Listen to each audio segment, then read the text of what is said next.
Welcome back, everybody. I'm Jay. He's Maddie. This is MMA Underground presented by Yankee and The Brit. And today we got a special guest for you. And any of you who watch MMA Underground already know that I'm a big fan of this guy.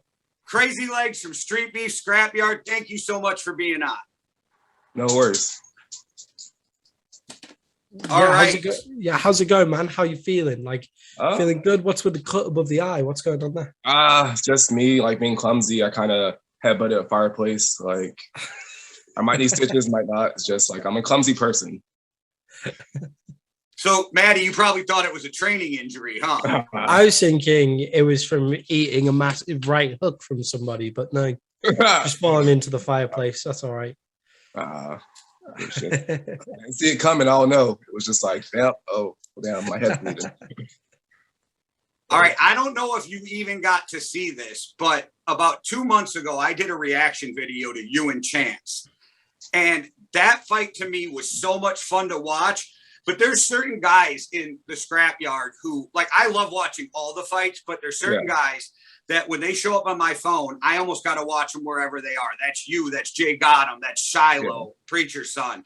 There's a handful of guys. Yeah. And I literally wanted to watch that fight at work, and I had to bite it to come home to do a reaction video. But my first question for you is, and I'm sure a lot of people want to know, where did the whole love of unicorns come from? I wouldn't say it's unicorns exactly. I just love onesies. Onesies are comfortable. I'm wearing one right now. It's a unicorn cat. Okay. But no, I don't know. I feel like I need a brand for onesies. They're multi-purpose. I can wear them outside in 22 degrees and still be warm. I can sleep in them. Sometimes I go to work in them. I'm just trying to show that no matter what I'm wearing, I'm ready to fight. Somebody get this man a onesie sponsorship deal. That is the dream right there. Yeah, that is the absolute dream. I need just a whole closet full of onesies I just put on. So this has to be something you deal with all the time just on your size, but you're always the smaller fighter. Always. I am. It's horrible. I don't understand why. It's just no one my size is trying to fight. Everyone is 5'8" minimum. It's just I don't know what to do. Yeah, and I was talking to you before we started with your Q-tip fight. That dude was a lot taller than you, but I'm not gonna lie. I'm not gonna get into did you win or lose that fight. But my wife was pissed off that you didn't get the win on that fight. Yeah, sure. But that's a guy that was a lot taller than you, and I give you credit. Yeah. You just said, "Fuck it, let's go fight."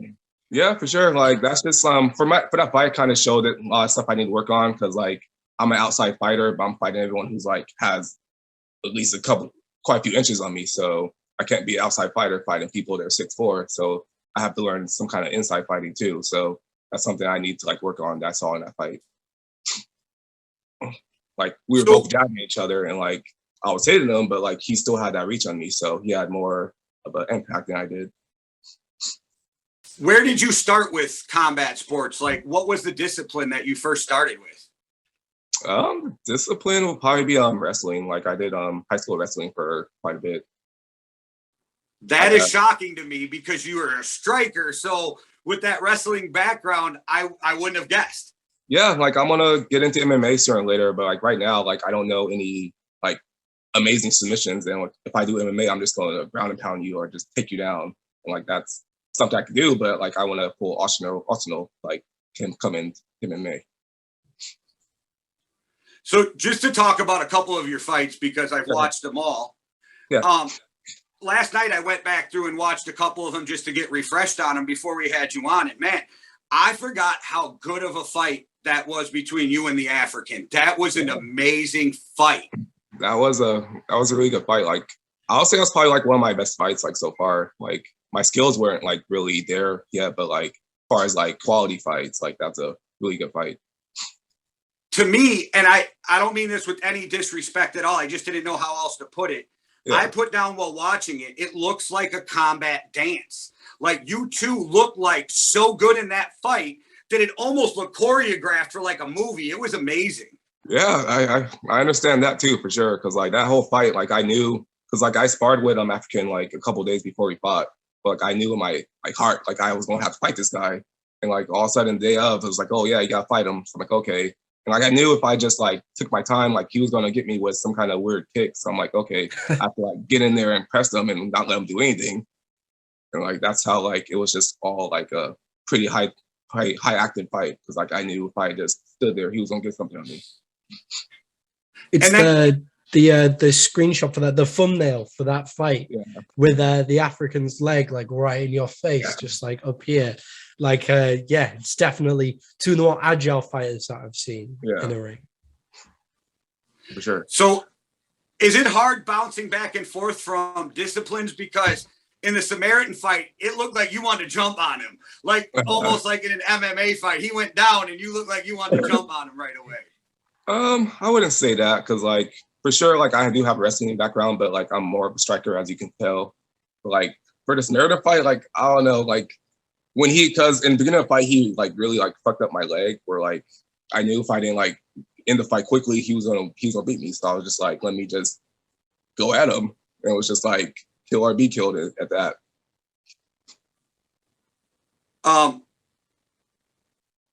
In your first fight in the ring, or in the it was that Simo? Simo. You looked really comfortable, to the point where in the beginning of the second round you were dancing. Yeah, you don't see more of that for sure. Like I don't know, I was too confident in that fight, because like I was watching Simo's fights, I thought he was a boxer, and all of a sudden he started just grabbing me, and like I was just a little bit too confident. But like that kind of dancing, like you don't see more of that for sure. It's just how comfortable you were at your first time in Sasquatch's backyard. Yeah, for sure. Yeah. Can you tell us a little bit about the name Crazy Legs to start with? Where does that come from? Crazy Legs comes from like kind of multiple backgrounds, because my first gamer tag in gaming was Crazy Legs and stuff like that. Because so I kind of started thinking about that, like was my OG gamer tag, stuff like that. And Crazy Legs, because my main fighting style, like I'm trying to develop, is mainly based on my legs, and I know my main strength is my legs. And like people are saying I have a strong right, but like if I hone my kicks and actually getting confident in my kicks, I know my kicks will be like a problem for a lot of people. So like I'm trying to focus on that, trying to show people my legs are crazy. You best watch out for it. Because the first fight that I watched in preparation for this interview was the Crazy Legs versus Q-Tip fight. Yeah. And that's boxing, right? I want to kickbox, but it didn't seem like no one's like signed up for kickboxing for some reason. Like maybe one person signed up for kickboxing, but they were like 20 pounds over my limit. Yeah, it's like to see. I was expecting it to be kickboxing or MMA or whatever, and when it came out as boxing, I was like, oh, I wonder if there's something else to the name Crazy Legs. But it is about the fact that you want to kick people in the face. Yeah. And I'm just here to kick people. Like it brings me a certain type of joy just kicking someone. I don't know. If you met anyone who like grew up with me, like I would kick someone and just run. Like you can't catch me because I got the speed. But like my legs are crazy. I love how you're in your intro where you're like Crazy Legs. I just want to kick something. Like I love it. I'm just here to kick someone. So correct me if I'm wrong, but is Crazy Hands your brother? Yeah, he's my brother. That's pretty awesome that you and your brother both fighting in StreetBeefs. Pretty cool. I'll talk him into it. This is unconfirmed, but I know Steve is working on him trying to fight Scorpio. Oh, that would be a good fight to see. I'd be excited to watch that one. That should be a pretty even fight. Can you not fight each other? No. It's like the Klitschko brothers. You're not able to fight each other, no? Like my end goal was to get like a whole team of just like crazy like limits. I mean, crazy arms and stuff like that. Like a crazy head, crazy person, crazy torso, stuff like that. Like we could fine as a Voltron. Yeah, then it could be like Team Crazy, like Shinigami's got the Shinigamians. You guys could have like Team Crazy, and then give everybody like Bone Hot Thugs did with Easy or like Crazy Bone and Lazy Bone. You could just be crazy. Yeah, that's what I'm trying to do. Just call yourself the Crazy Avengers and just go with that. So when you fought Chop Saw and that one went to a draw, that was another fight, man. You just give it all in those fights. And the way you fight is so exciting to me that I can't wait when you're fighting to get in there and see what you're going to do. Yeah, for sure. Like all those fights, like, I don't know. I feel like in all those fights, I'm too timid to like there's times where like I know I could have like easily pressed them and I was just like watching them and sitting there. Like that's stuff like I need to work on. Like I see what you mean though. Like most of my fights are pretty like getting up there, stuff like that. Well, as a fighter, I get where you're all, no matter what happens, you're always going to be like, I have to work on this. I have to work on that. I have to get better at that. That's what makes fighters great. But as a fan, you're so exciting to watch because you're not afraid to like jump and kick or whatever. And you're not afraid to eat one, to give two. I just love to watch you fight. Yeah, for sure. Like, well, as I'm noticing, like, as I'm like developing my fighting skills, like I can take quite a few hits and keep going. Like I have a pretty high durability. So what's your ultimate goal out of this fight game? My ultimate goal is to at least be good enough to join Glory Kickboxing. Okay. So you want to pursue kickboxing as the martial arts? Yeah, for sure. So are you training like at a kickboxing gym right now, or what are you doing? Right now I go to TFW. It's in Lacey. Like it's a pretty all around gym. Like I'm learning a little bit of everything from Muay Thai, kickboxing to MMA. Is MMA something you'd be interested in fighting in, maybe at like amateur or pro level?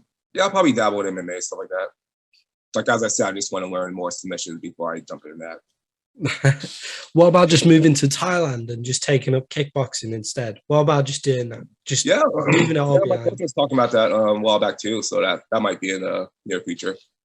Then that's the one. Just move to Thailand, take up kickboxing, live in Bangkok, having a fantastic time and kicking people in the head. What can be better? I don't know, those Thailand people, like, I don't know, they're kind of scary.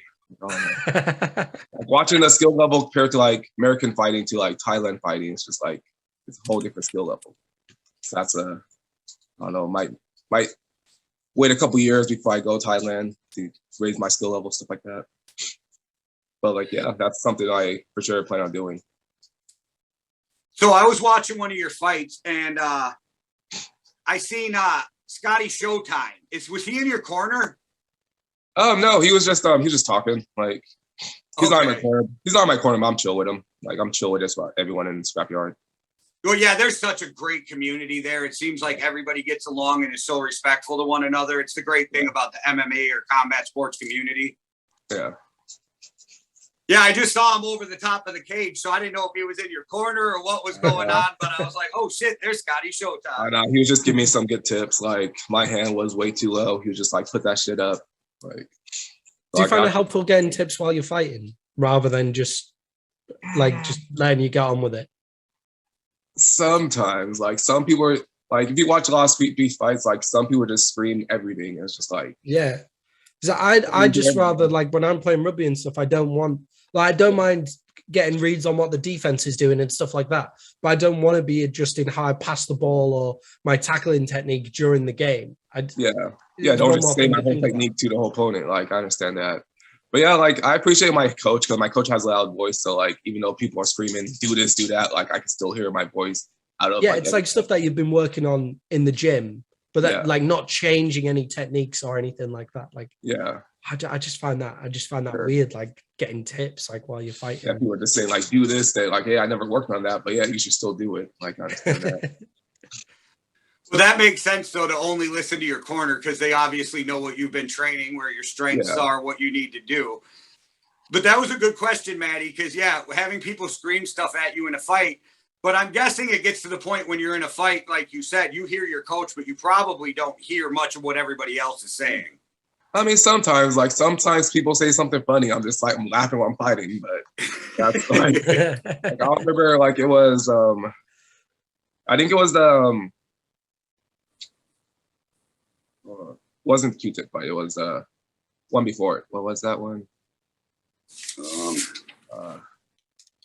Okay, about his name. I don't watch them in chronological order. Was that the African? No, the one, not the African. The other tall guy. I forgot his name. Fucking Okay, you had some. the one I got drawn. The one I got draw. Which one was that? I just had it too. I can't remember names. Oh, you had a jog against Chop Saw. Yeah, Chop Saw. Yeah, like I remember, like mid-second round, someone said something like just beyond funny. I was just laughing while I was dodging punches. I was like, yeah, okay, like yeah, but sometimes you just got to tune out a lot of stuff. Like people say nonsense, you just got to tune it out and listen to your coach. Well, your fight with Chance was another one where he just kept coming too. That was a pretty fun fight to watch. Yeah, like I said, I did a reaction video to that fight. And here's the worst thing is I realized after doing that reaction video how animated I get while watching a fight. Yeah. Yeah, the Chance fight was sure a good fight. Like I hope he comes back. Like he was a decent fighter. He ate all my punches. Like my hand was swollen for at least a couple of months after that fight. Like he threw a couple nice ones too. He landed a few good shots in that fight. Yeah. Like the only problem I had with that fight was probably be in the third round. Like I was kind of taking easy on him, and like I'm not sure if you noticed, like I was trying to talk to him a little bit, and he took that opportunity to get a good 2-piece on me. And I was just like, "What's it?" Like I'm over here trying to take it easy on you. You just punch me in the face. It's like, I guess we're on. So, do you know what's next for you in the Scrapyard? Right now, like not really, because I have a fight in Centralia in October 30th, so I'm kind of focusing on that one right now. Well, tell us more about that. I can send you the poster for it, but it's in Centralia. It's a kickboxing match. Okay. Is that like amateur sanctioned fight or amateur sanctioned? Yeah, is that something that's on pay-per-view, do you know, or like streaming or anything? Not that I know of. Okay, I had to tune in to watch you fight. That's why I was asking. I'll probably have someone on videotape it though. So when's that fight? October 30th. Okay, so that's right around the time of their Halloween thing at Scrapyard. They're doing the 23rd. Okay, so you won't be part of that card because you have another fight coming up. Yeah. Like I wish I could, but I know I'm not trying to risk an injury. No, that's smart.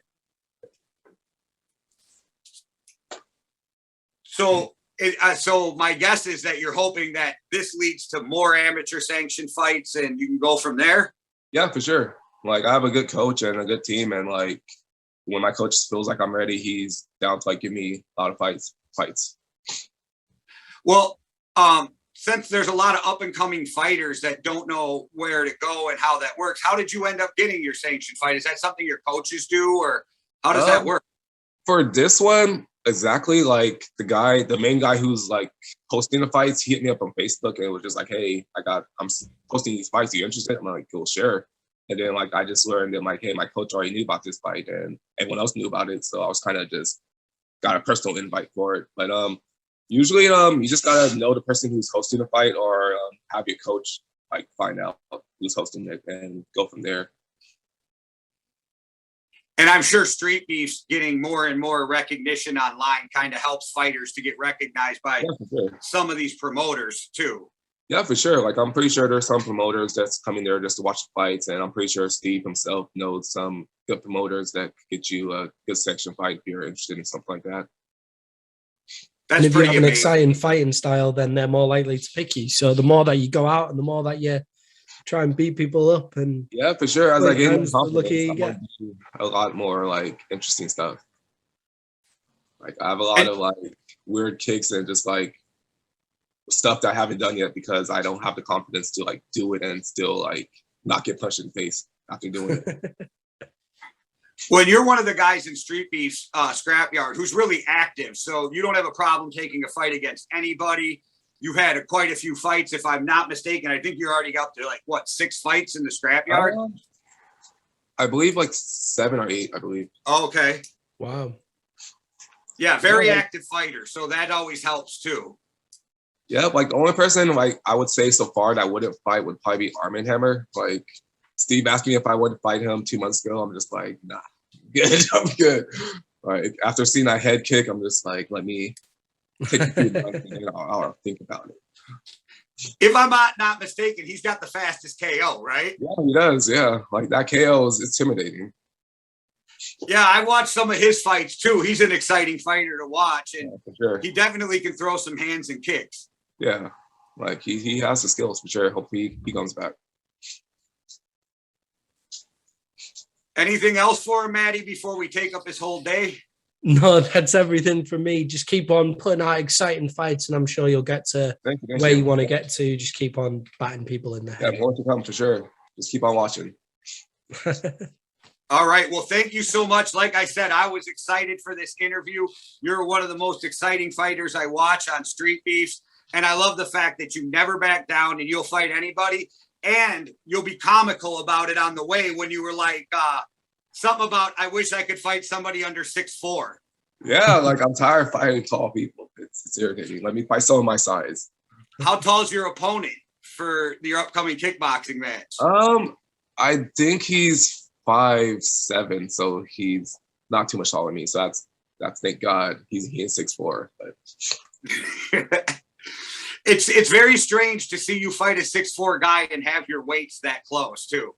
Yeah, right. Like I'm over here trying to lose weight, so I'm not fighting tall people, but there's tall people that are like 145, so I have to deal with that. But like I'll send you the poster for my fight if you're interested. Yeah, absolutely. And we will post that on our page and our group so everybody can follow what's going on with you. Yep, anybody else too, sponsors or anything that want to reach out to you, let them know where they can get a hold of you. You can get a hold of me on Facebook or maybe just email me at aaronwhitlock147@gmail.com. That's easy to get a hold of me, or just call me. Yeah, I just didn't know if you had social media that you wanted to put out there for them to get a hold of you, or yeah, you can there's my Instagram that I'm trying to start up. It's crazylegs147, crazy_legs147. And we'll put a link to that in the description of this description of this podcast, guys. That's, so that's go Instagram. check that out. Yeah. All right, guys. I'm so excited to see this man fight again. I'm sure you guys are too. All right, guys, go over to YouTube and give us some love. We're getting, like I said, a lot of love on Facebook, man. We could use some more love on YouTube. All right, guys, thanks for watching. One world, one love. Deuces. Cheerio.